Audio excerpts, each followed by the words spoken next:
Have you ever felt that there is something hidden within the pages of the Bible, almost like it's covered by a veil, as if there exists a message so deep, so direct, that most people prefer to leave it unsaid? A verse that, instead of being preached from pulpits, is kept in silence. Maybe you've heard it once, but it slipped by unnoticed, or perhaps you never even knew it existed. Today, we are going to uncover a truth that, if you dare to confront it, could shake the very core of your soul. But before we dive into this mystery, I want you to take a deep breath. Take a moment to think, what if that verse everyone avoids is the key you've been searching for? What if the power to change your spiritual destiny is right there, in those lines that many shy away from explaining? Picture this for a second. You've been walking in faith for years, praying, attending church, trying to do things right, but something doesn't seem to fit. There are times when, despite all your efforts, you still feel trapped in the same cycles with that same emptiness. And then you ask yourself, what am I missing? Am I doing the right thing? This is where that silenced verse comes in. It's a warning, a wake-up call, a truth that doesn't soothe, that doesn't adorn, that doesn't promise comfort, but it offers freedom if you decide to embrace it. This message we're going to talk about today is not for everyone. It's for those who are tired of the surface level, for those who want to go beyond what's said aloud on Sundays, for those who dare to look deep, even if what they find makes them uncomfortable. Because only by confronting the truth can real transformation take place. Throughout this video, we will unravel one of the most powerful statements from Jesus, one that challenges our understanding of faith, obedience, and salvation. Many prefer to preach about love, grace, mercy. And sure, all of that is true, but there is also justice, obedience, and real commitment to what God asks. This passage we're about to explore is not here by accident. Jesus didn't say it by chance.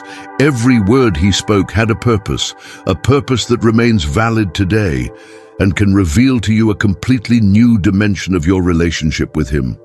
There are believers who sincerely cry out, "Lord, Lord," thinking that's enough. But this verse reveals that saying it isn't enough. It's not the one who talks the most, sings the loudest, or prays the longest who enters the kingdom of heaven. It's the one who does the will of the Father. And here's where things get serious. Are we really doing his will, or are we simply following a religious routine? It's easy to get lost in appearances, in doing the right thing only when others are watching, in living a double life, showing one face at church and another in the real world. But this passage confronts us with a harsh truth. God is not fooled by appearances. He knows the heart.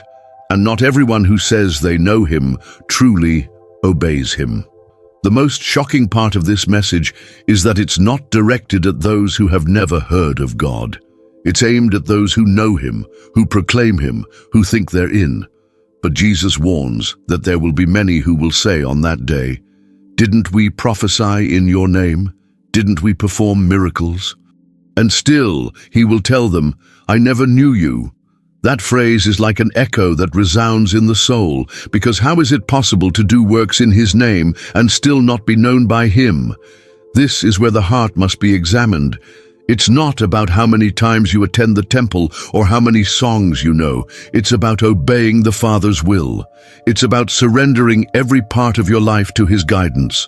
It's about living an authentic faith, not just in words, but in actions.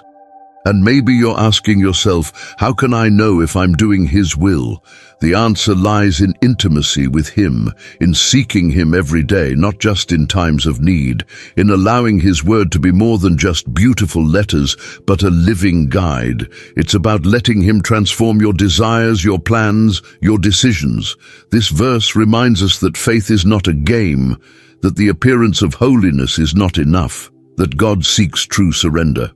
And although this may seem harsh, it's actually an opportunity, an invitation to live a different life, one with purpose, divine direction, and a real connection with our Creator. In the midst of this warning, there is also hope. Because if you're listening to this message today, it's because God is touching your heart. Because there's still time to change course, to leave behind religiosity and embrace a genuine relationship with Him. A relationship where His will is your guide, where what you do isn't for show, but to truly honor Him. So, as we continue to explore this powerful message, I want you to reflect on what it means to do His will, not from fear, but from love. Because obeying God isn't a burden, it's a privilege. It's living under His protection, walking in His light, experiencing the peace only He can give. And what's coming next could give you the key you've been searching for. Many have heard that phrase at some point, but few dare to stop and think about what it really means. Imagine that final day when we are all standing before the one who knows every corner of our hearts. And suddenly, among the crowd, voices cry out urgently, "Lord, didn't we prophesy in your name? Didn't we cast out demons? Didn't we perform wonders in your name?" And yet the response they receive is cold, direct, and final. "I never knew you. Away from me, you evildoers." There is no greater shock than this scene, not because of the condemnation, but because of the surprise of those who thought they were on the right side. This passage is not just uncomfortable, it's deeply revealing. It shows us that not everyone who wears robes of holiness walks with the Spirit. Not everyone who speaks about God truly knows Him. And the most painful truth is that many, with good intentions and an outward life of apparent service, will be lost because they confused doing with being. They lived facing religion, but never stood face to face with the heart of God. The reason why this verse is rarely preached is simple. It's uncomfortable. It shakes the foundations of spiritual complacency. It shatters the false sense of security that comes from a faith not backed by true obedience. This is not a message that comforts, it's one that confronts. It reminds us that God does not only seek our words or our external works.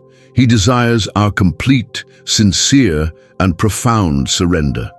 And so the big question arises, how do I know if I am truly living in God's will? Because it's not just about attending church, repeating learned prayers, or serving in a ministry. It's about a daily life of communion. It's about surrendering to God, not just on Sundays, but every decision, every thought, every intention that lives within us. And this is where many fail, not out of rebellion, but out of ignorance.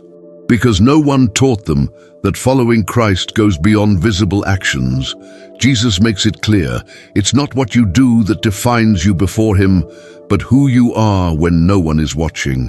The true disciple is not the one who impresses the crowd, but the one who pleases the Father in secret.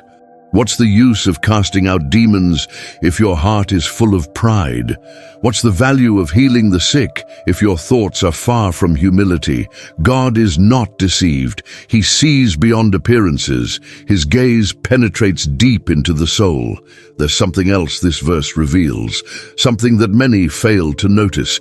Jesus isn't speaking here to strangers. He's speaking to those who knew His name, who were active in His work, who were likely recognized in their faith community. This tells us that the risk of being outside the kingdom is not only for those who are far off, but also for those who think they are in. And that should make us reflect with even greater seriousness. Imagine living an entire life thinking you're on the right path, only to discover in the end that there was never a true relationship, that your faith was built on rituals, appearances, customs. It's like building a house on sand, beautiful on the outside, but fragile against any storm. Jesus is warning us. Not everyone who speaks of me belongs to me. Not everyone who does things in my name does so with a heart surrendered to me. And here enters another point that's rarely mentioned, the intention behind our actions. Because we can do good for ego, for recognition, for fear, but God examines the motivations. He doesn't seek busy hands if the heart is empty. He prefers a broken soul surrendered to His will over 1,000 works done with arrogance. It's also crucial to talk about spiritual identity. It's not about doing things for God, it's about being children who walk with Him. When you understand your identity as a son or daughter of the Most High, you no longer do out of obligation, but out of love. Your obedience doesn't come from the fear of punishment, but from the deep desire to please Him.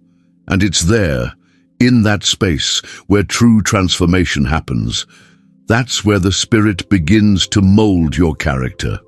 This verse forces us to move beyond superficial faith. It invites us to look within ourselves, to question our true motivations, to ask ourselves if we truly know the Lord, or if we've only talked about Him. It's easy to learn the right words, act in the expected way, and still be very far from the heart of God. And if right now you're feeling a weight on your soul, an unease you can't ignore, don't see it as condemnation, but as a calling. The Lord is knocking at the door. He wants more from you, not in quantity of acts, but in quality of surrender. He seeks sincere hearts, willing to let go of pride, to release control, to surrender completely. Because only in that surrender does true spiritual life emerge. Now, I invite you to take a pause. Think about what you do, how you do it, and for whom you do it. Ask yourself if you are walking in God's will, or if you're just doing what you think is right. Seek the Holy Spirit and ask Him to reveal what you still need to surrender, because this message didn't come to you by chance. There's something God wants to show you, and if you're willing, a transformation can begin today that will mark your eternity. Once there was a man dressed in purple and fine linen who every day held lavish banquets. He lived surrounded by comfort, with his table always full, and his heart satisfied by the things of the world. At his door, however, lay a beggar named Lazarus. His body was covered in sores, and he barely had the strength to chase away the dogs that came to lick his wounds. All he desired was to pick up the crumbs that fell from the rich man's table, but even that was denied to him. No one looked at him, no one touched him, no one considered him. Over time, as it happens to all, both died. The poor Lazarus was carried by angels to the side of Abraham, to that place of comfort and peace only God can prepare. Meanwhile, the rich man ended up in a place of suffering, of fire, of endless anguish. From there he lifted his eyes and saw Lazarus far off, beside Abraham. Then in the midst of his torment he cried out for help. He wanted Lazarus to come, even if it was just to dip the tip of his finger in water and cool his tongue. But Abraham reminded him of something he had never considered. In the earthly life, he had everything good. Lazarus, on the other hand, only knew pain. Now the roles had reversed. This story, which many know but few truly understand, is not just a tale of the afterlife. It's a powerful warning aimed directly at the way we live today. Jesus wasn't condemning wealth itself, but rather what we do with it, how we act when we see the needs around us. The sin of the rich man wasn't his abundance, it was his indifference. His heart became so hardened that he failed to see the human being standing right at his door. He didn't share, he didn't help, he didn't care. He lived confined in his world of pleasures, turning a blind eye to the suffering of others. How many times do we do the same? How often do we pass by the pain of others, believing that tossing a coin or saying a quick prayer is enough? This parable doesn't just ask for charity, it demands a life of active compassion. True faith doesn't stay in words, it's demonstrated by tangible acts of love. Jesus is making it crystal clear, eternity is not gained through appearances, but through a heart that beats in rhythm with heaven. And there's a detail often overlooked. In the story, the rich man knows Lazarus by name. He had seen him, he recognized him. This means that throughout his life, he was fully aware of his presence. Lazarus wasn't a stranger. He was someone the rich man chose to ignore, someone whose misery wasn't enough to stir his heart. This makes the story even more brutal because it shows us that the problem is not ignorance, but a lack of empathy. We know what others need, yet we choose not to act. And when the rich man asks for Lazarus to be sent to his brothers, to warn them, to prevent them from ending up in the same place, he receives another shocking answer. If they won't listen to Moses and the prophets, even if someone rises from the dead, they won't believe. This leaves us with a key lesson. The truth is already in front of us. The scriptures, the voice of God, the calls to live with love and justice are present every single day. We don't need spectacular signs, we just need to obey. At this point, we must ask ourselves, what are we doing with the gifts God has given us? Are we investing in what lasts or in what fades away? Wealth, fame, comfort, they're all fleeting. But love, compassion, generosity, they are eternal treasures. And the most amazing thing of all is that you don't need to have much to give. Lazarus had nothing, yet his life was remembered, honored, and rewarded. His silent faith, his resistance to pain, his hope in the midst of misery were enough to touch the heart of God. There's also a great truth in divine justice that we often forget. God doesn't measure the way men do. He sees what no one else sees. He hears the cries that the world ignores. Those who suffer in silence today will be comforted in the arms of the Father tomorrow. And those who today pride themselves on their success without looking around them may be walking straight into an eternity of loneliness. That's why this parable is more than just a story. It's a mirror we must look into. It invites us to reassess our priorities, to take a moment and ask ourselves if we're living with eternal purpose. It pushes us to step out of our comfort zone, to see the Lazaruses standing right in front of us, to stop waiting for the perfect moment to act, and to start loving today, right here, with what we have. Because every gesture counts. Every compassionate glance, every shared meal, every word of comfort is a seed sown in the kingdom of heaven. Jesus didn't tell parables to entertain us. Each one is an invitation to live differently. This one, in particular, confronts us with what we value. It forces us to decide whether we want to keep accumulating what the fire will destroy, or if we're going to start building what no death can take away. And it's no coincidence that this story has reached you today.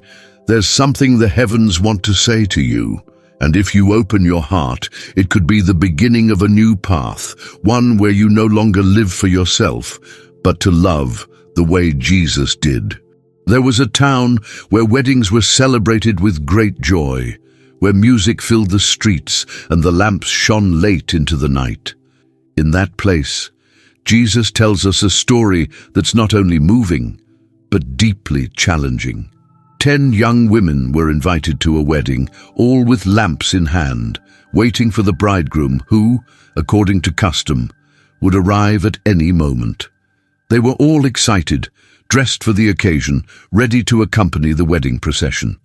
But not all of them carried the same inside their jars. 5 of them, the wise ones, thought that the bridegroom might be delayed. They filled their lamps and brought extra oil, just in case the wait was long. The other 5, confident that everything would go as planned, only brought enough oil to last for a short time, and as the night wore on and fatigue settled in like a heavy blanket, they all fell asleep. Suddenly, around midnight, a voice echoed in the darkness. It was the long-awaited announcement. The bridegroom was coming. All 10 women awoke with a start, prepared their lamps, but soon the 5 foolish ones realized their light was fading. Without oil, they couldn't go meet the bridegroom. They begged the others to share their oil, but the wise ones knew there wouldn't be enough for everyone. They told them to go buy more. And while they were running to find what they hadn't planned for, the bridegroom arrived. The ones who were ready entered the wedding, and the door was shut behind them. Later, the others returned and knocked on the door. They begged to be let in, but from inside came only a cold, echoing response. "I don't know you." This scene speaks not only of a wedding celebration, it's a portrait of what can happen with our spiritual lives. Jesus didn't tell us this parable to scare us, but to awaken our awareness. It tells us that it's not enough to just hold a lamp in your hand if you don't carry the oil that keeps it burning inside. The oil represents so much more than just a simple reserve. It symbolizes a life filled with the Holy Spirit, a constant faith that doesn't depend on the emotions of the moment or specific events, but on a deep relationship with God. A relationship that's cultivated every day, even in the darkness, even when the silence of waiting seems eternal. The wise virgins didn't improvise their preparation. They didn't live confidently, thinking everything would work out just because they were invited. They knew that in life, the wait can stretch on, and that's why they brought spiritual provisions. This is where this parable touches our hearts. How are we living? Are we feeding our faith day by day, or do we only light our lamps when we hear something important is about to happen? Many believe they can run and fill their jars when the time comes, but Jesus warns that there's a moment when the door will close, not because God is cruel, but because you can't improvise a true relationship out of nowhere. This story also reveals something that's often not said. The path to the kingdom of God can't be walked with someone else's borrowed faith. We can't depend on our mother's prayers, a friend's devotion, or the years we've spent in church if our lamp is empty. Salvation is an intimate, personal, non-transferable matter. Each person must have their own oil, their own light, their own walk with the Lord. Even more, this parable teaches us that time is a factor we can't control. The bridegroom didn't announce when he would come. He didn't send an early message or give a hint. He simply arrived, as the Son of Man will, in an unexpected moment. That's why Jesus calls us to live prepared, not to live in fear, but with purpose. With our eyes fixed on the eternal and our hearts filled with hope, because when the bridegroom comes, there won't be time to run and fill what should have already been filled.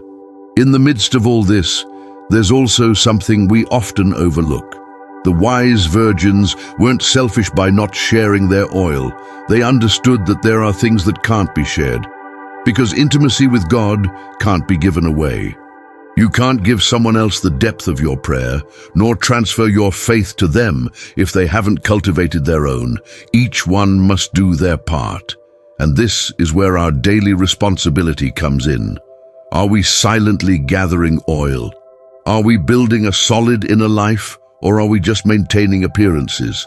The night may seem long, the wait may become tedious, but when the soul is filled with God's presence, that wait is not a burden, but a hope. Because we know that in the end, the bridegroom will come, and those who are ready will enter the never-ending feast with him. Meanwhile, this message pushes us to examine our hearts, to check how prepared our lamps are, to ask ourselves if, amidst all our busy lives, we're making space for what's most important. Jesus calls us to stay awake, to not sleep spiritually, to not let the routine extinguish our passion for his return, because the day will come when that voice will echo for us too.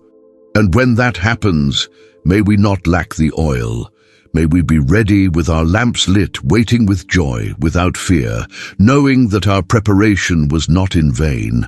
And so, when the door opens, we can enter with him and hear those words we long for. Once upon a time, there was a man named Job, whose life was a reflection of blessing.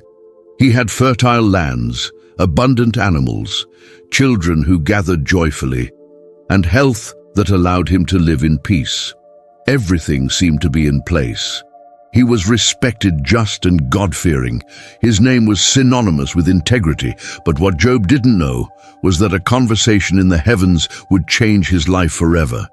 In an instant, everything that seemed unbreakable crumbled like a sandcastle in the face of a storm. Within days, he lost his livestock, his wealth, his children, and finally, his body was covered in painful sores from head to toe. Job sat in silence on the ashes, scraping himself with a shard of broken pottery. Around him, only echoes remained of what had once been his world. His wife, broken by the pain, told him to curse God and die. But Job, in the midst of his ruin, spoke words that still send chills to this day. The Lord gives, The Lord takes away. Blessed be the name of the Lord. This story isn't just a tragedy. It's an invitation to look beyond the pain, to discover that even in the darkest trials, there's a purpose that transcends human understanding. Because Job didn't just endure losses. He went through a process that revealed what was deep within his heart. As his friends surrounded him, one after another tried to find a logical explanation for his misfortune. They told him that he must have done something wrong, that his suffering was punishment. But Job, although wounded, defended his innocence, not because he believed he was perfect, but because he knew his pain wasn't just a consequence. Inside him was a battle far beyond what was visible. He didn't understand why all this was happening to him, but he didn't stop seeking God. His prayers grew more intense, his cries deeper. He didn't ask for explanations, he asked for God's presence. And it's at this point that this story becomes universal, because all of us at some point face situations we don't understand. Unexpected losses, illnesses, prolonged silences. And like Job, we wonder where God is. Why does he allow pain to enter our homes? What's the point of continuing to trust when everything seems lost? Yet the story of Job reminds us that God has not gone anywhere, that in the midst of the dust, he is still there, that when words fail and tears become our only prayer, God listens. In chapter 38, something extraordinary happens. God responds. Not with explanations, but with questions. He speaks to Job from the whirlwind. He reminds him that he created the seas, the stars, the wild animals. That his power goes beyond understanding. He doesn't tell Job why he suffered, but he shows him who he is, and that was enough. Deeply moved, Job recognizes the greatness of the divine. He says that before, he knew of God only by hearsay, but now, after the brokenness, he has seen him with his own eyes. In this moment, one of the greatest mysteries of faith is revealed. Sometimes, pain doesn't disappear, but it transforms us. It opens our eyes to a spiritual dimension we couldn't comprehend before. And although the wounds hurt, they also make us more sensitive to the whisper of God. They teach us to depend on him, not for what he gives, but for who he is. Job's life doesn't end in ruin. After his encounter with God, he receives even more than he had lost. But the most valuable thing wasn't his new possessions, not even the restoration of his health. The most important thing was the revelation. The experience of knowing God in a way that is only possible when walking through the valley of shadow. Centuries later, Jesus warns us to be vigilant, to be alert, because we don't know the day or the hour. And this exhortation doesn't only refer to the end times, but to any moment life confronts us. A sudden loss, a difficult decision, a crisis that pushes us to the limit. To be vigilant is to be spiritually awake. It's to live with purpose, with the lamp lit, knowing that faith isn't something we improvise. It is cultivated in secret, in nights of tears, in the silences where only God can speak to us.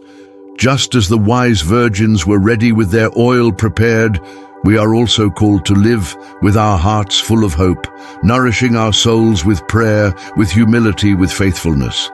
Because the return of the Lord will not surprise those who live in communion with him. It will be a reunion long awaited, a celebration between those who knew how to keep the light burning, even when the night seemed endless. Job shows us that preparation for that encounter isn't always comfortable. Many times it is forged in pain, but that pain makes sense when it is lived with faith, when despite not understanding we continue to trust, when instead of pulling away we draw closer, when we stop searching for answers and start seeking the one who holds all things together. And just as Job lifted his face in the midst of the dust to say that now his eyes had seen God, we too, after each trial, can rise with stronger faith, clearer vision, and hearts more sensitive to the voice of heaven. Because God doesn't always take away the pain, but He always reveals Himself in the midst of it. Once upon a time, there was a man named Job, known for his integrity, his respect for God, and his rejection of evil. He was a complete man with a prosperous life, surrounded by family, lands, and riches. He lived in peace with himself and his Creator. But one day, everything changed. A series of tragedies struck his life like an unexpected storm that sweeps away everything in its path. In an instant, he lost his children, his fortune, and his health. His body was covered with painful sores, and his soul was laid bare in front of the mystery of suffering. Job didn't understand what was happening. He sat on ashes, covered in pain and questions, yet he never cursed God. He cried out to the heavens, begged for answers, but he never stopped looking upward. In his silence, in his laments, in every tear shed, his faith remained alive, though wounded. As the days passed, his friends arrived to console him, but instead of offering comfort, they accused him. They told him he must have done something wrong, that God doesn't punish without cause. But Job knew it wasn't true. He knew his heart. Even in the pain, he maintained his integrity. This dark period dragged on, and in it, Job faced not only his physical and emotional pain, but also the loneliness of feeling misunderstood. Every word he heard weighed on him. Every attempt at comfort became a new wound. Yet in that long valley of shadow, his soul began to see what it couldn't see before. His faith, once based on what he had heard about God, began to transform into a deeper, more authentic relationship. It was no longer just knowledge, it was experience. In chapter 42 of the book of Job, something extraordinary happens. God manifests Himself, but not as a judge who punishes, but as a creator who reveals His greatness. He shows Job that there are things beyond human understanding. He speaks not to humble him, but to lift him up. Job then realizes that there is divine wisdom that doesn't need to be explained, only accepted. And in that instant, Job changes. He recognizes God's sovereignty, repents of his hasty words, and declares that now, with his own eyes, he has seen Him. And it's at this point that everything begins to be restored. God doesn't only give back what was lost, He gives him double what he had. He grants him a new family, renewed health, years of life, and peace in abundance. But the greatest thing Job receives cannot be counted in numbers or measured by possessions. The greatest thing was having truly known God, having experienced His presence in the depth of pain, drawing so close to Him that nothing could ever separate them again. The story of Job teaches us that suffering is not the end, that even in the midst of chaos, God is at work. That we won't always have answers, but we can always trust that pain has a purpose. True faith is tested in the storm, strengthened in the fire, and shines brightest in the darkness. And if we keep our eyes fixed on God, we will discover that He never abandons us, even when everything seems lost. There are moments in life when we feel utterly alone, when everything seems to crumble around us. But the story of Job reminds us that we are not forgotten, that in the silence, God listens, that in the loss, He plants something new. What may seem like ruin today could very well be the beginning of a restoration story tomorrow. The key lies in not giving up, in continuing to trust, even when it hurts. Because like Job, we can come to see that what God builds after the pain is stronger, purer, more alive. And as we reflect on this story, we can't help but think of another man who underwent a profound transformation in the wilderness. Moses, a man who once fled Egypt after committing a grave mistake, ended up shepherding sheep far from the power and comforts of the palace. Years passed, and during that time he surely thought his opportunity had passed, that his life would have no greater purpose. But God wasn't done with him yet. One seemingly ordinary day, while walking through the dry stones of the desert, Moses saw something that broke the routine. A bush was burning, but it wasn't consumed.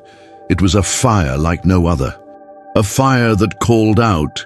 As he approached, he heard a voice that shook him to his core. It was God speaking to him.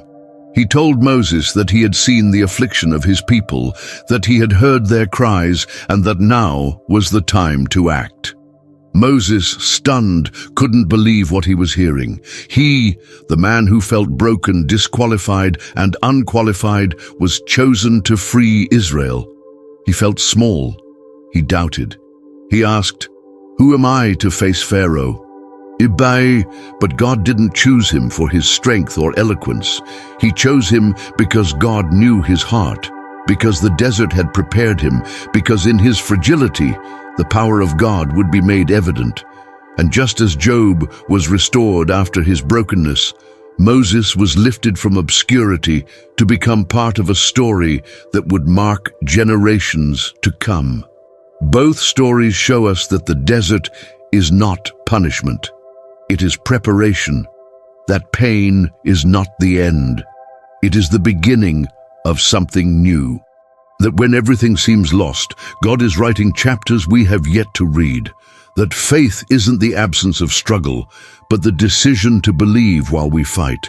And that the greatest thing isn't what we recover after a trial, but what we discover about God as we live through it. Just as Job came to know God in a way he never imagined, and Moses was called at the most unexpected moment, we too can experience divine encounters in the midst of our trials. For the same God who spoke from the whirlwind and the burning bush still speaks today, in the midst of silence, pain, and the desert.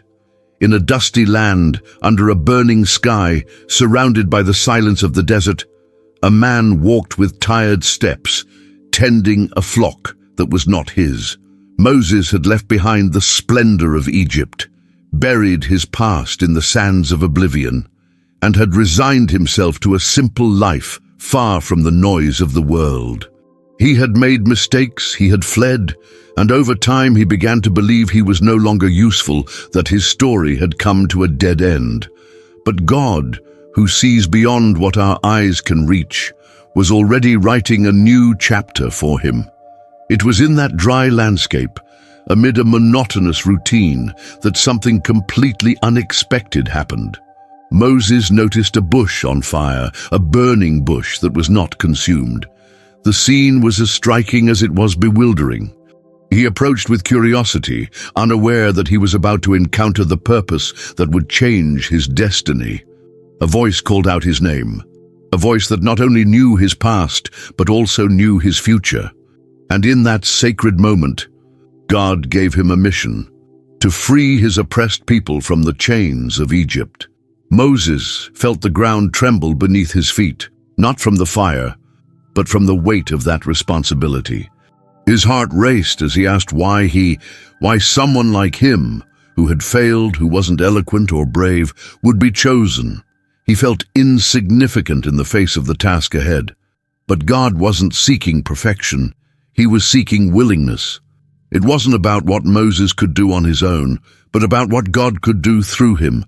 Then came a promise that would change everything. "I will be with you." It wasn't just a comforting phrase. It was the confirmation that Moses wouldn't walk alone. Every word, every step, every challenge would be accompanied by the presence of the Almighty. Even then, fear lingered. Moses asked for signs, something that would make him believe, something that would give him the courage he needed. And God, ever patient, showed him clear signs. The staff turned into a snake, the hand that changed appearance, everything to show him that his weakness wasn't a barrier, but an opportunity for divine power to be revealed. What Moses didn't know was that behind this call was a plan much bigger than he could imagine. It wasn't just a mission to free a people from slavery. It was part of an ancient story of redemption, freedom, and hope. Moses would be the instrument God would use to part the sea, to guide a nation through the desert, to deliver laws that would form the foundation of a faith that would endure for centuries. His obedience would not only impact his contemporaries, but future generations as well. And just as Moses doubted himself, so too do we at different moments in life find ourselves asking if we really have a purpose. If there's something beyond the routine, the mistakes of the past, the silence of the present. There are days when we feel forgotten, when our story seems to lack meaning, but the story of Moses reminds us that even in the most hidden places, God continues to call. That in the midst of the driest desert, his voice can burn like fire that never goes out. Perhaps you've experienced moments that made you believe you no longer deserve a new beginning. Maybe you carry guilt, insecurities, or an overwhelming sense of never being enough. But just like Moses, you too have a calling. Not just any calling, but one crafted by the Creator of the universe. And it doesn't depend on your talent, your accomplishments, or your perfect history. It depends on your willingness to believe that God can use what you see as weakness to show his strength. The process is not immediate. Moses didn't become a leader overnight. He went through moments of struggle, confrontation, and fear. He faced a powerful Pharaoh, was rejected by his own people, and traveled through hostile territories. But in every step, God was with him. He gave him words, strategies, miracles. He showed him that the impossible, when it is in his hands, becomes reality. Because when God calls, he also backs up his call. There's no mountain too high or sea too deep for him to cross with you. Maybe today you don't see it, but that fire that burns without being consumed may be igniting in your heart right now. A divine whisper reminding you that you haven't been forgotten, that there are still chapters yet to be written. The story of Moses isn't just an ancient tale, it is a present invitation. The calling Moses received wasn't just a one-time mission, it was a process of internal transformation. From being a slave to his fears, he became the liberator of his people. From someone who hid, he became one who confronted empires. Every challenge he faced was part of his preparation.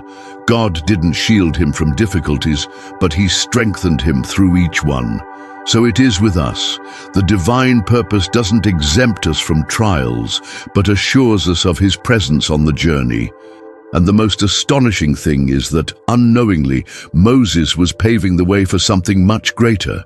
His obedience, his steps, his surrender were part of a grand plan that centuries later would culminate in the arrival of the Messiah. His story was intertwined with the story of humanity. And so, too, could your story be connected to something much greater than you can imagine today? Perhaps your desert doesn't have sheep or burning bushes, but it may have silences that hurt, nights without answers, days with no direction.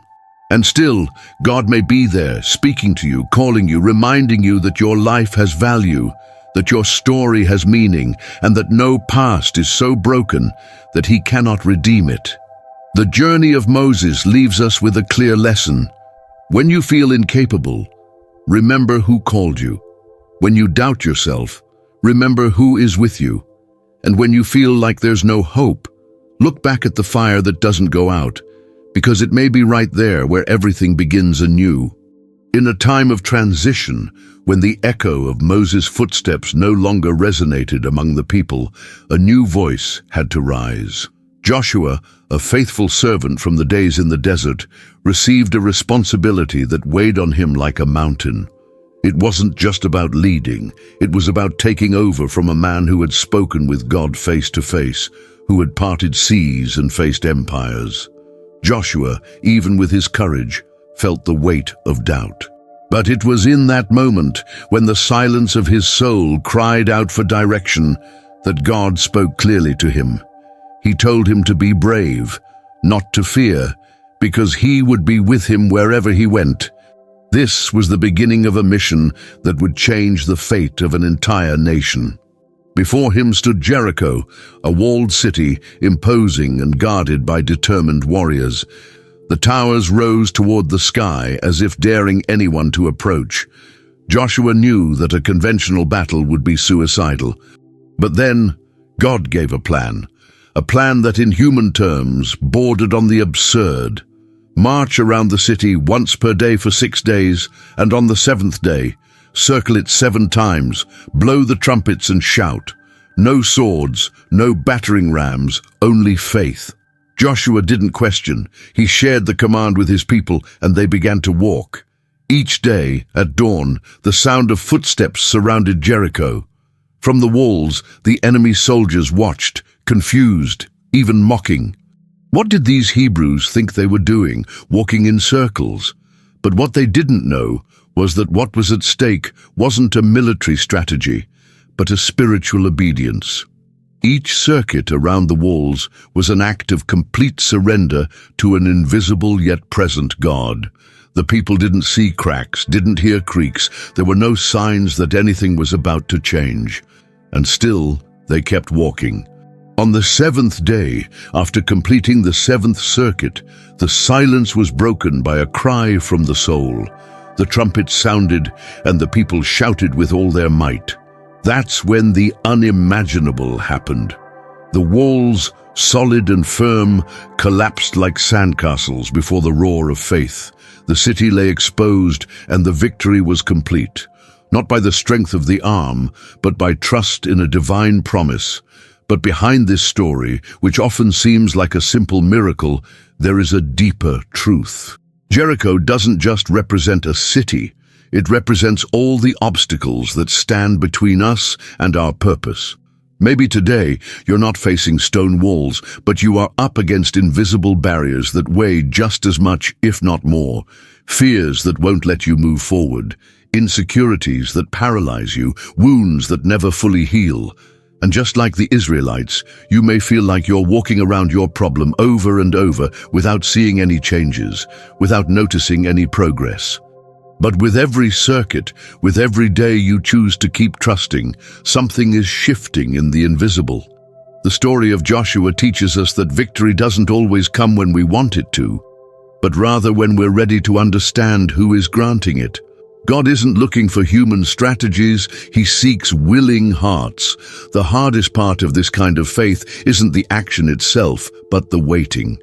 Each day of marching was a test of patience, a challenge to logic, an exercise in perseverance. There were no signs, only promises, and that is exactly what defines faith. Walking when the path isn't visible, moving forward when everything seems still, believing when the world says it makes no sense.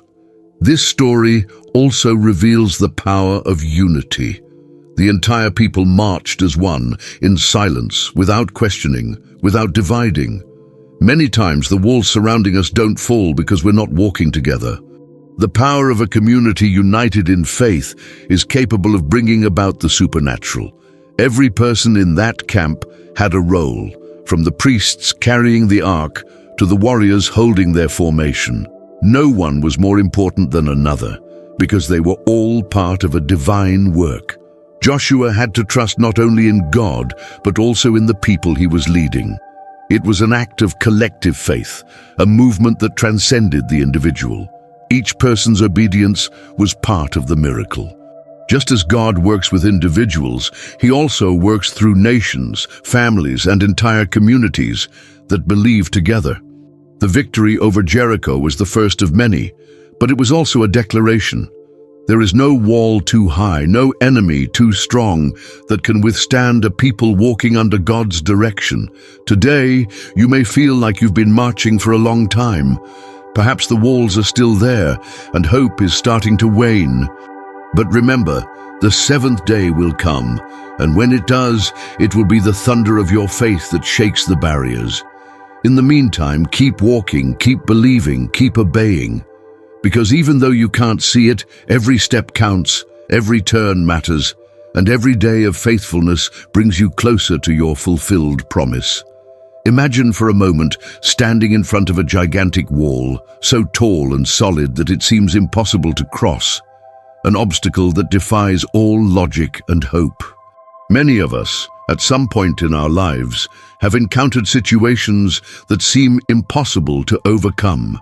And then, just like the people of Israel, we can feel trapped, unsure of what to do.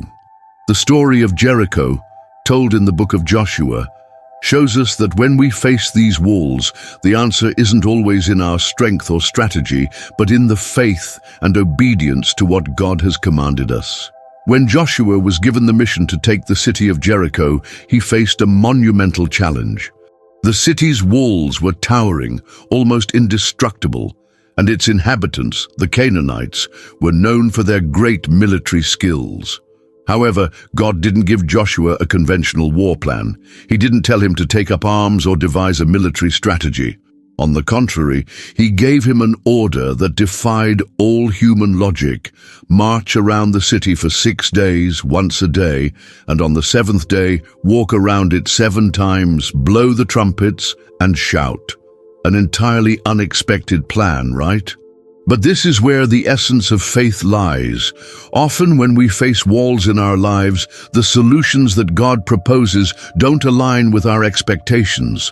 We wish the answers were quick and clear, but what God often asks us is to trust, even when we can't see the way. Joshua and his army didn't do anything extraordinary with their own strength. They simply obeyed what God told them. Faith isn't about doing something impressive on our own. It's about doing what God has commanded, even when we don't understand how or why. For 6 days, the Israelites marched around the walls of Jericho. During that time, nothing visible happened, nothing that indicated victory was near. The city remained intact, the walls stayed firm. However, every step they took was an act of faith, a testimony of trust in what God had promised. On the 7th day, when the people made their 7th circle, the sound of trumpets and their cries made the unimaginable happen. The walls fell.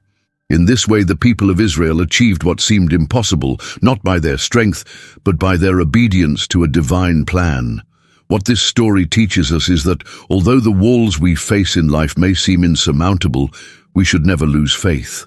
No matter how big the obstacles are, what matters is that God has the power to bring them down. In your life, you might face situations that seem permanent, like financial troubles, family struggles, or internal battles. It's easy to feel like there's no solution, but the story of Jericho reminds us that God can change our situation when we trust Him and follow His guidance, even when we don't fully understand the process. It's not about our ability, but about the faith we place in God's power.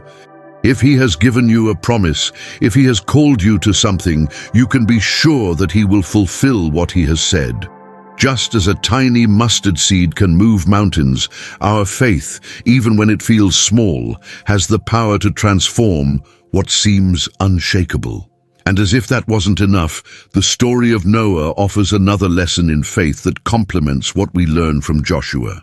God gave Noah a task that, in his context, seemed completely absurd: build an ark in the middle of a dry land, with no sign of rain or floods nearby. God's command was clear, but no less bewildering. However, Noah, despite the circumstances, didn't doubt.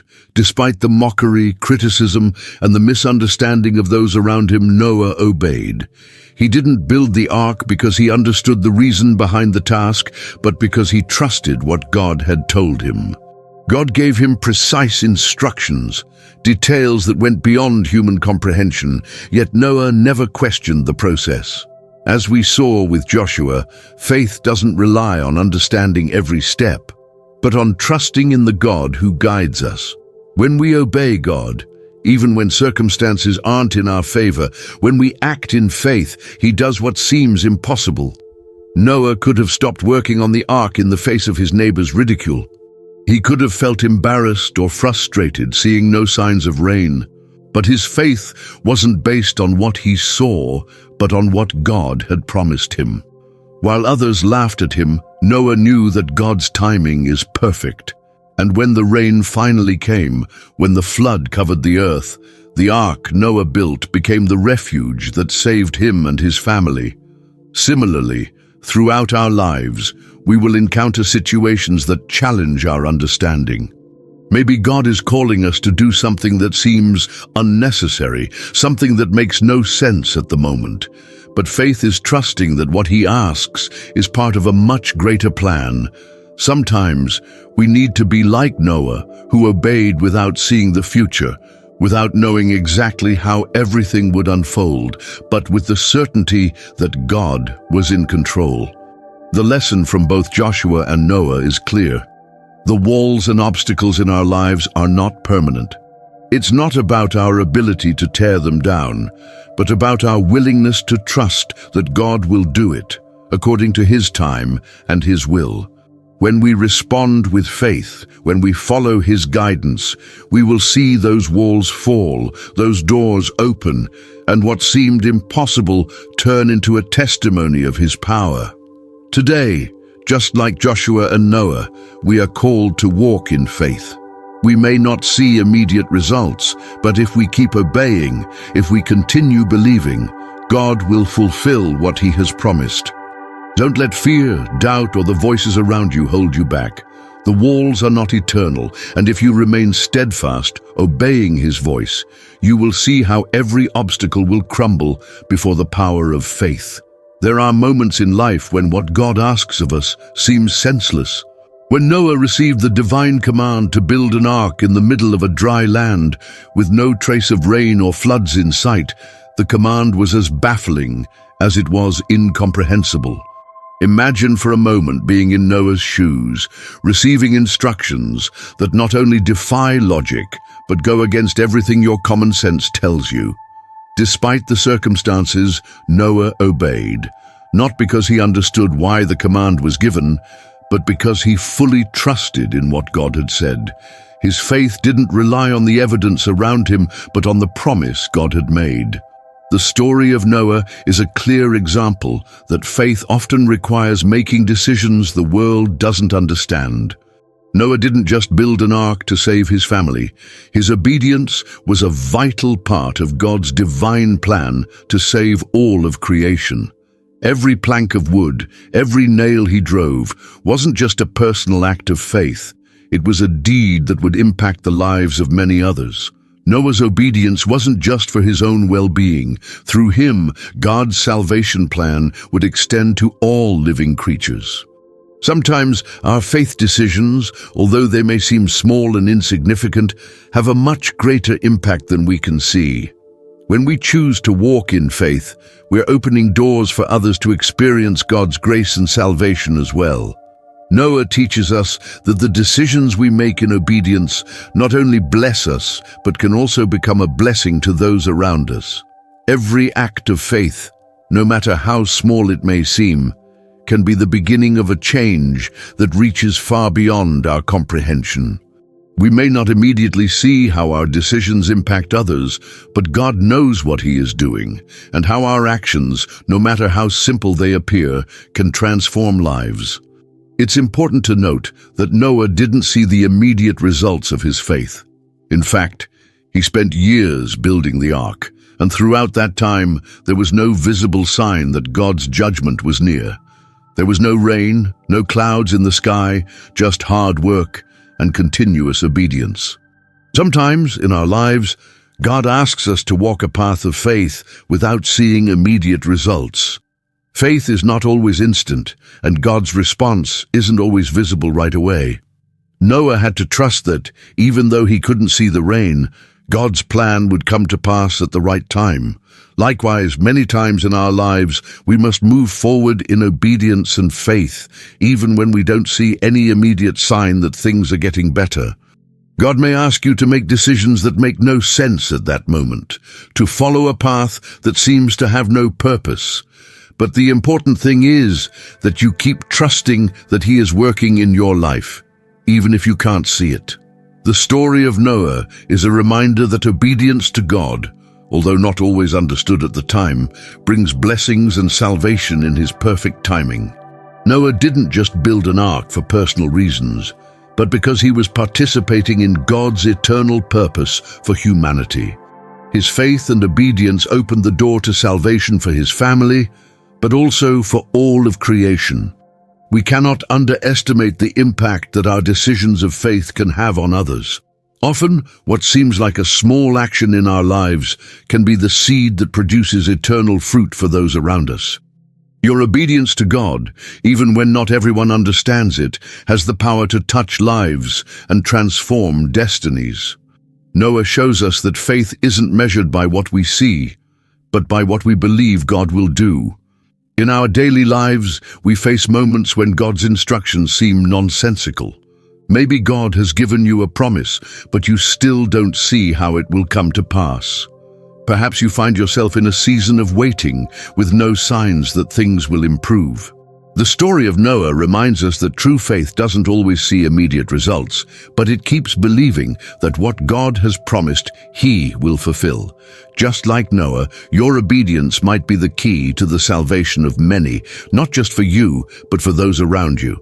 Don't get discouraged if you don't understand the whole process. What matters is that you keep trusting and obeying. Sometimes we wonder why God asks us to do things that make no sense, or why we don't see immediate results. But the lesson we learn from Noah's story is that faith doesn't rely on our understanding, but on our trust that what God has said will come to pass, even if we can't see it in the moment. Noah believed the rain would come, even when there wasn't a single cloud on the horizon. Similarly, you and I must believe that what God has promised will come to pass in His perfect time, even when we don't understand everything that's happening. Jesus, in His teaching about faith, compared it to a mustard seed, which, though the smallest of all seeds, has the potential to grow into a large tree. Faith, although it may seem tiny at the moment, has the power to transform our future and the future of those around us. Don't underestimate the power of your faith, even if others don't understand it. Your obedience to God's voice is a living testimony of what He can do when we choose to walk in faith, no matter what the world says. Just as Noah was obedient in building the ark, we too are called to obey God, even when we don't fully understand the purpose. God has a bigger plan than we can see, and our acts of faith can be the first step in changing the destinies of many. Noah taught us that faith isn't measured by what we can see, but by what we are willing to believe, despite the circumstances. Every step of obedience, no matter how small, has an eternal impact. Today, when you face situations that you don't understand, remember Noah's story. Trust that, even if you don't see immediate results, God is working in you and through you. Your faith, even if it seems small, can have a bigger impact than you can imagine. God is calling you to walk in faith, to obey His voice, and in His perfect timing, you will see how His promises are fulfilled. In the Christian life, it's common to start with faith that feels small, almost insignificant. Maybe you've ever felt as if your faith was too fragile to face the challenges in front of you.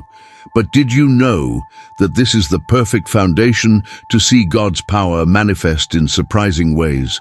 Faith, though it starts as a tiny seed, has a limitless potential for growth, and if you choose to place it in God's hands, you'll see it become something far greater than you could have imagined. The parable of the mustard seed is a powerful testament that no matter how small your faith is at the beginning, what matters is what you do with it. The key is not to underestimate it, but to trust that God can grow that small spark of faith into something capable of moving mountains. Have you ever felt that your faith is so small that you don't even know if it will help you overcome what lies ahead? It's easy to feel discouraged when you don't see immediate results, or when the trials seem bigger than your ability to face them. But the important thing is not how big your faith is at the beginning, but where you place it.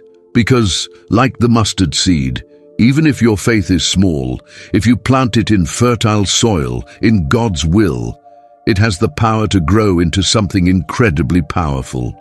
Faith doesn't always have to begin in its full splendor. It's natural for it to start small, like a seed that you can barely see, but the essential thing is to put it in God's hands, because He has the power to make it bloom.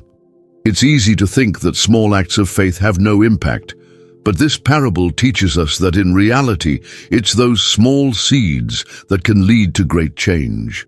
Imagine for a moment how a tiny seed can transform into an imposing tree. A tree that not only bears fruit, but also provides shade and shelter for those who come to it. That's how our faith works. In its simplest form, it might not seem enough to change the circumstances, but when it's placed in the right hands, God makes it grow, and its influence reaches far beyond what we could have anticipated. The process of growing faith isn't instantaneous. A seed doesn't sprout from the ground the very next day. It needs time. It requires the right environment, and most of all, it needs to be nurtured. The same is true with our faith. Don't expect your faith to grow overnight, but if you persevere and keep trusting, even when you don't see immediate results, you'll be on the right path. The trials you go through, the difficulties you face, although sometimes they seem senseless, are helping your faith grow stronger and deeper in ways you can't see right now. God doesn't waste any of the experiences we go through. Every challenge can be an opportunity for your faith to become stronger, more resilient, and better able to withstand. As your faith grows, it doesn't just stretch outwards into the soil, but it starts to influence everything around you. The roots of that mustard seed, as they dig deeper, not only support the tree, but make it stronger and more capable of providing refuge. In the same way, when your faith grows, it doesn't just transform your life. It holds the power to impact those around you. Your faith can become a sanctuary for those going through difficult times, a light for those walking in darkness. Don't underestimate the power of your faith, even if it feels small. Sometimes your faith is all someone else needs to find hope. Now, have you ever felt like your faith isn't enough to face the walls before you? Maybe you see life's obstacles as mountains too impossible to move, and you wonder how you could possibly overcome them. It's easy to feel powerless when the struggles seem bigger than our ability to tackle them. But remember what Jesus taught us about faith, even the tiniest faith, when he compared it to the mustard seed. If that faith is placed in him, it's enough to move mountains. You don't need the world's biggest faith, you just need genuine faith, even if it seems small at first, placed in the powerful hands of God. He can take that tiny seed of faith and transform not only your life, but everything around you. Faith is a process that keeps evolving. Don't lose heart if you don't see immediate results. It's normal for faith to grow slowly. At times, it feels like nothing is changing. But if you keep trusting in God, you'll begin to see how your faith starts making a significant difference. This process doesn't just change the way you see your circumstances, but also transforms the way you view the world. As your faith grows, your perspective on life changes. You become more capable of seeing through God's eyes, trusting in his sovereignty, even when things don't unfold the way you expected. On this journey of faith, the key is perseverance. While it's easy to get discouraged when immediate results aren't visible, the important thing is not to stop trusting. Trials and hardships, far from being obstacles, are opportunities for your faith to grow, for you to learn to trust God on a deeper level. Sometimes God allows us to pass through dark valleys, not because he wants to see us suffer, but because he knows these times of struggle are the ones that teach us the most about his faithfulness. The story of the mustard seed invites us to take that first step. It's not about having perfect faith. It's about placing even the smallest amount of faith in God's hands. He is the only one who can take something small and insignificant and make it grow. When you place your faith in God, even if it's just a tiny grain, he takes it, nurtures it, strengthens it, and turns it into a powerful tool to transform your life and the world around you. So don't get discouraged by the apparent smallness of your faith. If you continue to trust, if you keep seeking God, you will see how that small seed becomes a strong tree, filled with fruit and capable of offering shelter and hope to many. Your faith may seem small, but when it's in God's hands, there's no limit to what it can accomplish. Faith has an incredible power to transform how we view the world. Sometimes our perspectives are clouded by circumstances, but when we have faith, we can see beyond what our physical eyes perceive. Faith isn't just some vague belief, it's a powerful tool that enables us to look at things the way God sees them. It gives us the ability to understand that even when what lies ahead seems like an insurmountable mountain, nothing is impossible for God. Jesus reminds us that if our faith is strong enough, even if it's as small as a mustard seed, we can face any obstacle, no matter how large. This small seed by itself can turn into a giant tree. We're not talking about moving physical mountains, but with faith, we can overcome the highest barriers that life places in front of us. In those moments when everything seems to be working against us, our faith gives us the strength to keep moving forward, to face problems with the confidence that, with God, nothing is truly unbeatable. If you feel like your faith is small, if you believe you don't have enough strength to face what's ahead, I want to invite you to place that faith in God's hands. The key isn't in how large our faith is, but in the size of the God in whom we place that faith. If you give your faith to Him, no matter how small it may seem, He will take it and make it grow in ways you can't even imagine. Just like the mustard seed can turn into a towering tree, your faith can grow, not only to change your life, but to impact those around you. Maybe right now you feel that your faith is so small, you don't even know if it will be enough to face the challenges before you. Perhaps you feel lost, without strength, looking at the circumstances in your life and thinking you don't have what it takes to move forward.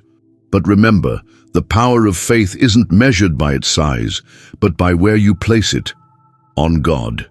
Jesus doesn't expect you to have perfect or immense faith. What He wants is for you to give Him the small faith you do have and trust in Him. As that faith is put into action, it will grow.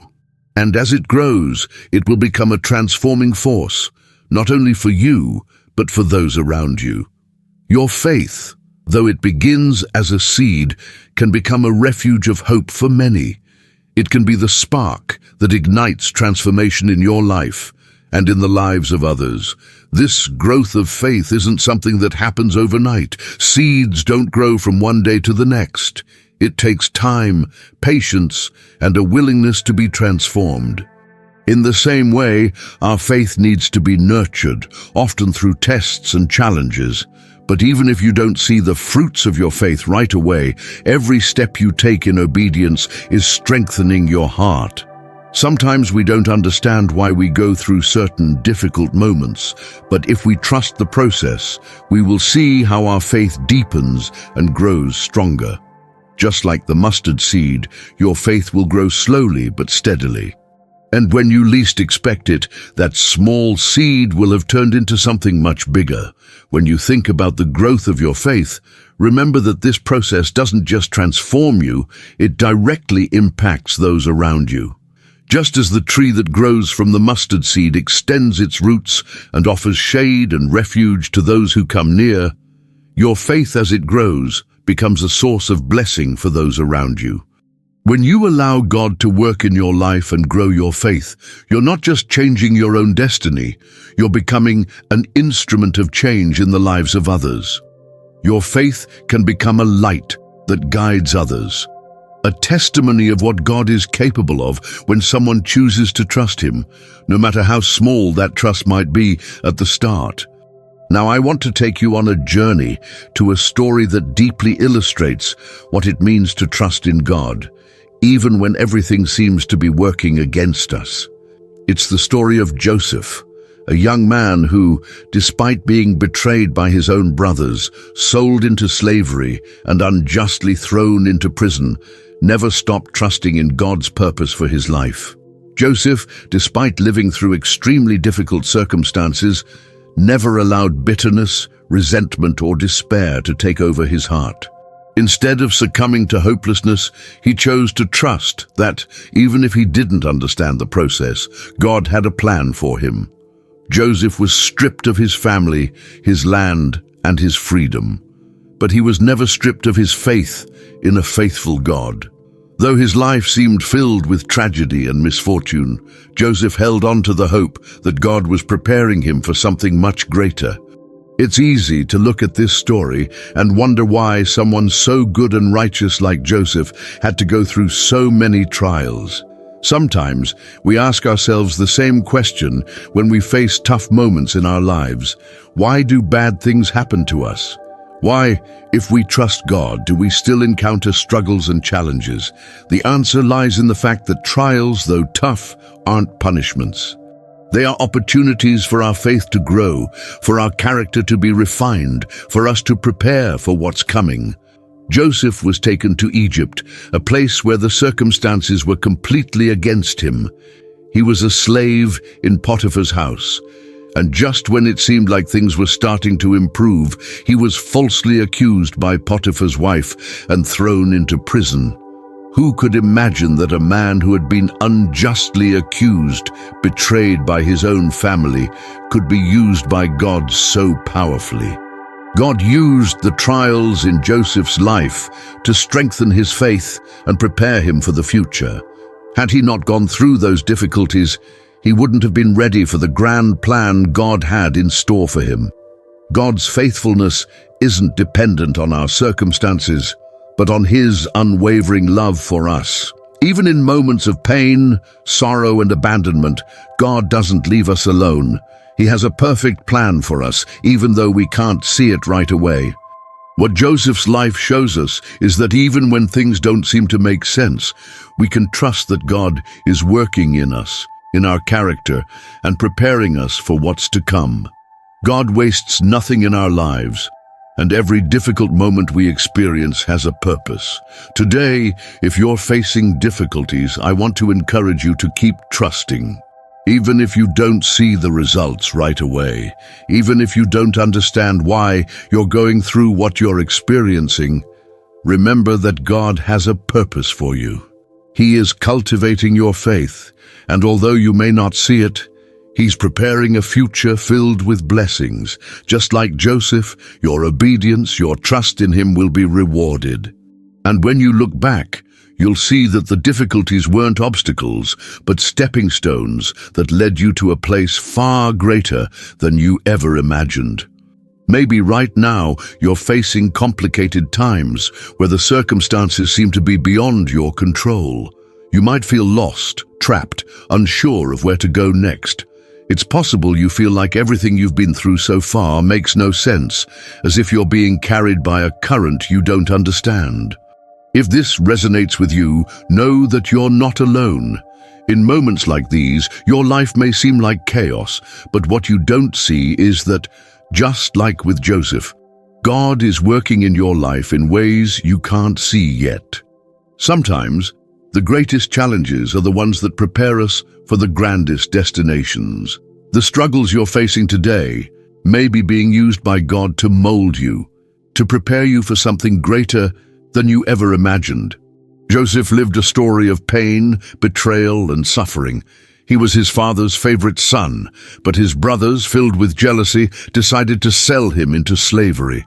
He was taken to a foreign land far away, and there, without hope, began a series of events that would place him in extreme situations. First, he was a slave, then falsely accused of a crime he didn't commit, and finally thrown into prison. Have you ever felt like this? Like no matter how hard you try to do the right thing, life keeps pushing you into suffering. Yet Joseph never allowed his circumstances to define his faith. In the depths of the prison, in the darkness, in his loneliness, Joseph continued to believe that God had a purpose for him. He wasn't consumed by bitterness or despair. He kept his faith, knowing that even though he couldn't see the whole picture, God was in control of everything. In the prison, Joseph interpreted the dreams of fellow prisoners. Those dreams may have seemed insignificant, but through them, God was paving the way for something much bigger. Joseph's faithfulness, even in his lowest moment, didn't go unnoticed. One day, Pharaoh had a dream that no one could interpret, and it was then, by God's grace, that Joseph was called to explain what the dream meant. In an astonishing twist of fate, the young slave who had been betrayed by his own family found himself standing before Pharaoh, interpreting a dream that would save an entire nation from famine. In that moment, Joseph didn't just save his own life. God used him to save countless others. What does this story teach us? It reminds us that even when trials feel endless and circumstances seem to conspire against us, God has a greater purpose that we can't see at the moment. Joseph never gave up on his faith. He never stopped believing that his life had meaning, even when everything around him screamed the opposite. The patience and perseverance he demonstrated are examples for us, showing us not to give up in the face of adversity, but to keep moving forward with the certainty that God is working in our lives. Sometimes what seems like an obstacle is, in fact, the very path to the destiny God has prepared for us. Joseph's story isn't just about personal triumph, it's also about forgiveness.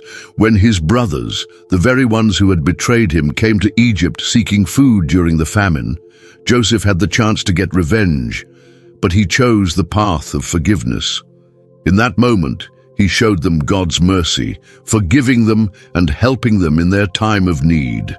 This act of forgiveness not only healed his family, but also stood as a testimony to God's faithfulness. Joseph understood that forgiveness isn't just about healing the one who was wronged, but also about freeing the one who forgives. Just as Joseph forgave his brothers, God calls us to forgive. Sometimes, forgiveness is one of the most powerful keys we have to unlock new blessings. It's not about forgetting, but allowing God to heal our hearts and release us from the burden of resentment. Your life, like Joseph's, can be a testimony that even in the midst of trials, God can shape our character, refine us, and lead us to fulfill a purpose far greater than we could ever imagine. If right now you feel like Joseph, trapped in difficult circumstances, I want you to know that God is working in your life. He has a plan for you, a plan you might not understand at this moment, but one that will be revealed in His perfect time. Don't lose hope. God has not forgotten you. He is with you every step of the way. And even though you may not always see the purpose of what you're living, trust that God is preparing something magnificent for you. Now, I want you to take a moment to reflect on what you've learned today. If you've made it this far on this journey of study, I want to congratulate you. It's not common for people to persevere all the way through, and the fact that you're here speaks volumes about your desire to deepen your relationship with God. You've taken an important step by pausing to reflect on what He's doing in your life. I want you to think about how this message can transform your life. What would change in your heart if you could understand that even in the darkest moments, God is working on your behalf? How would your faith transform if you could see challenges not as obstacles, but as opportunities for your character to be strengthened and refined? Today, God is speaking to you. He wants you to understand that faithfulness, perseverance, and forgiveness are the keys that open the door to His blessings. It's not about having perfect faith, but about trusting Him even when you don't understand what's happening. And most importantly, never lose hope, because as we saw in Joseph's story, in the end, God is in control. He never abandons us, and He always has a purpose for us. What seems like a detour might actually be the direct path to our divine destiny. So keep your faith strong, keep walking, and let God finish the work He started in you. Now, I want to ask you for something very special, something that could change someone else's life.